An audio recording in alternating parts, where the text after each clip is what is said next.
Hello friends, welcome to Sri Tamil channel. இன்றைக்கி நம்ம பார்க்க போகிறது என்னென்னு பார்த்தீங்கன்னா, அந்த காலத்து இனிப்பு வகையான சிமிலி உருண்டை. இந்த சிமிலி உருண்டையை கிராமங்களில் இன்னும் கூட செஞ்சுட்டு தாங்க வராங்க.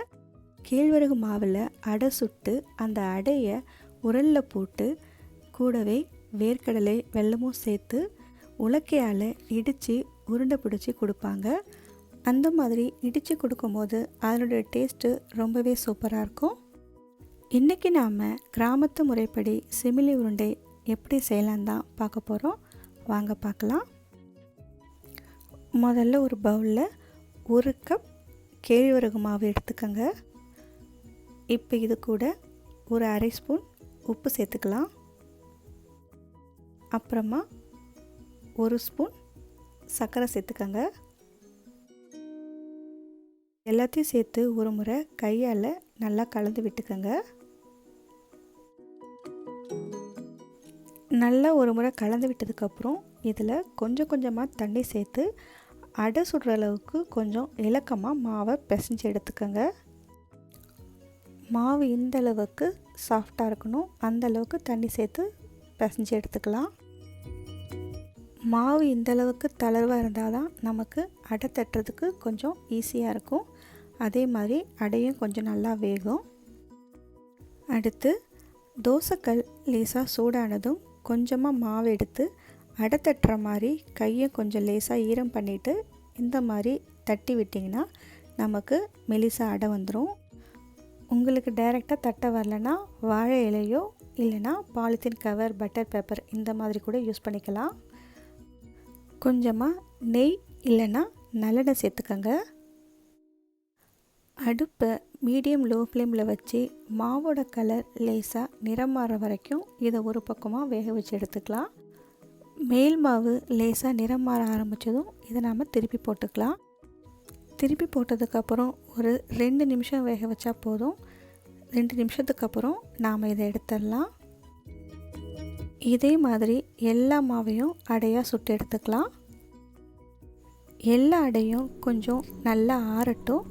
ஆறினதுக்கப்புறமா இந்த மாதிரி சின்ன சின்ன பீசஸாக நாம் உடச்சி வச்சுக்கலாம். அடுத்து ஒரு அரை கப் பொடிச்ச வெல்லத்தை ஒரு மிக்ஸி ஜாரில் சேர்த்துக்கலாம். 1 கப் கேழ்வரகு மாவுக்கு அரை கப் வெல்லம் சரியாக இருக்கும். வாசனைக்காக 2 ஏலக்காய், இது ஆப்ஷன் தான், விருப்பம் இருந்தால் சேர்த்துக்கோங்க. அடுத்து ஒரு அரை கப் வறுத்த வேர்க்கடலையை தோலை மட்டும் நீக்கிட்டு இப்போ நாம் அதில் சேர்த்துக்கலாம். விருப்பம் இருந்தால் 2 டேபிள் ஸ்பூன் வெள்ளை எள்ளு இல்லைன்னா கருப்பு எள்ளு கூட வறுத்து சேர்த்துக்கலாம். இப்போ இது எல்லாத்தையும் சேர்த்து மிக்ஸி ஜாரில் ஒரு 2 சுற்று மட்டும் சுற்றி எடுத்துக்கோங்க. ரொம்ப பவுடராக அரைச்சிடக்கூடாது. பார்க்குறதுக்கு இந்த மாதிரி இருந்தால் தான் நமக்கு உரலில் இடித்த மாதிரி இருக்கும். இப்போ இதை எடுத்து தனியாக வச்சுட்டு மிக்ஸி ஜாரில் நாம் ஆற வச்சு உடச்சி வச்ச கேழ்வரகு அடையை சேர்த்துக்கலாம்.